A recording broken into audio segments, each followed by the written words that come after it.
അപ്പൊ ഇനി എന്താ പരിപാടി? ഇനി അടുത്തത് ലൂസിഫർ.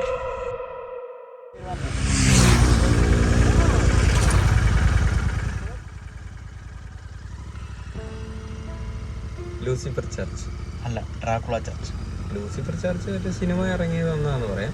നിനക്ക് എവിടെ നിന്ന് ഈ ഡ്രാക്കുള ചർച്ച് എന്ന് പേര് കിട്ടി? ഡ്രാക്കുള ചർച്ച് എന്നുള്ളത് പറയണമെങ്കിൽ അതിൻ്റെ കുറേ കാര്യങ്ങൾ പറയേണ്ടി വരും. നീ ഇപ്പോൾ വഴി പറഞ്ഞോളൂ. കട്ടപ്പന ഏലപ്പാറ റൂട്ടിൽ ചീന്തലാറ് ഉപ്പതറ സെക്കൻഡ് ഡിവിഷന് സമീപമാണ് ഈ ചർച്ച് സ്ഥിതി ചെയ്യുന്നത്.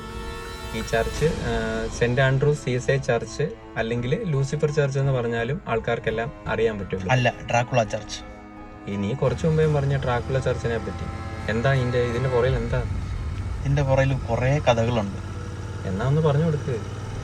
ഈ ചർച്ച് 1950-കളിലാണ് ഇത് സ്ഥാപിച്ചത്. കറക്റ്റായിട്ട് പറയുകയാണെങ്കിൽ 52-ലാന്ന് തോന്നുന്നു.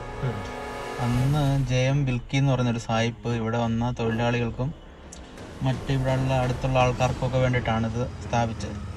അപ്പം അന്ന് ഇവിടെ എല്ലാ സഭക്കാരും ഉണ്ടായിരുന്നു. ഒരു ചർച്ച ഉള്ളായിരുന്നു. അപ്പോൾ എല്ലാ സഭക്കാരും ഇവിടെ വന്നുകൊണ്ടിരുന്നു.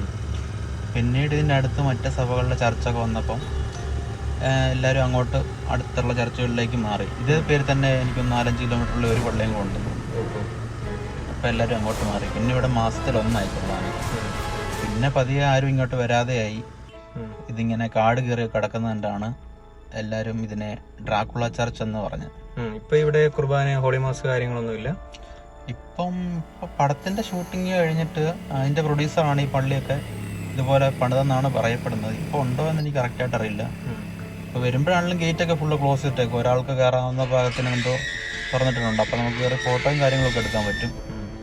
അല്ലാണ്ട് ഇപ്പോൾ ഇവിടെ കുർബാനയും കാര്യങ്ങളും ഉണ്ടോ എന്ന് വലിയ പിടുത്തമില്ല. പിന്നെ മറ്റേ ആ മരത്തിൻ്റെ മരം 10-15 കൊല്ലമായിട്ട് അങ്ങനെ തന്നെ നിൽക്കുന്നെന്നാണ് പറയുന്നത്. അതോ സത്യത്തിൽ അത് ഉണങ്ങിയിരിക്കുമല്ലേ? അത് സത്യത്തിൽ അത് ഇടിവെട്ടി അങ്ങനെ ആയിപ്പോയതാണെന്നാണ് ഞാൻ മറ്റു വീഡിയോസിലൊക്കെ കണ്ടത്. കറക്റ്റ് അറിയില്ല. ആ മരത്തിൻ്റെ താഴെയായിട്ടാണ് അവിടെ ഒരു മറ്റേ കല്ലറയും കാര്യങ്ങളൊക്കെ ഉള്ളത്. അധികമൊന്നുമില്ല, 5-6 കല്ലറയൊക്കെ ഉള്ളൂ. ആ മരമാണ് മറ്റേ പടത്തിലും എനിക്കൊന്ന് കറക്റ്റായിട്ട് ഫോക്കസ് ചെയ്ത് എടുത്തേക്കെന്ന് തോന്നുന്നു. പിന്നെ ആ പടത്തിൻ്റെ ഷൂട്ടിങ്ങിന് വേണ്ടിയിട്ട് കുറച്ച് അങ്ങോട്ടും ഇങ്ങോട്ടൊക്കെ മാറ്റം വരുത്തിയിട്ടുണ്ട്. അത് കഴിഞ്ഞപ്പോൾ അവിടുത്തെ ആൾക്കാരുടെ അഭ്യർത്ഥനയെ മാനിച്ച് അതിൻ്റെ പ്രൊഡ്യൂസറാണ് പള്ളി പുതുക്കി പണിതതെന്നാണ് പറയുന്നത്. പക്ഷെ കാണുമ്പോൾ നമുക്ക് ഇച്ചിരി പേടിയൊക്കെ തോന്നുമെങ്കിലും അവിടെ ചെന്നിട്ട് എനിക്കിങ്ങനെ പേടിക്കത്തക്കായിട്ടൊന്നും തോന്നിയില്ല.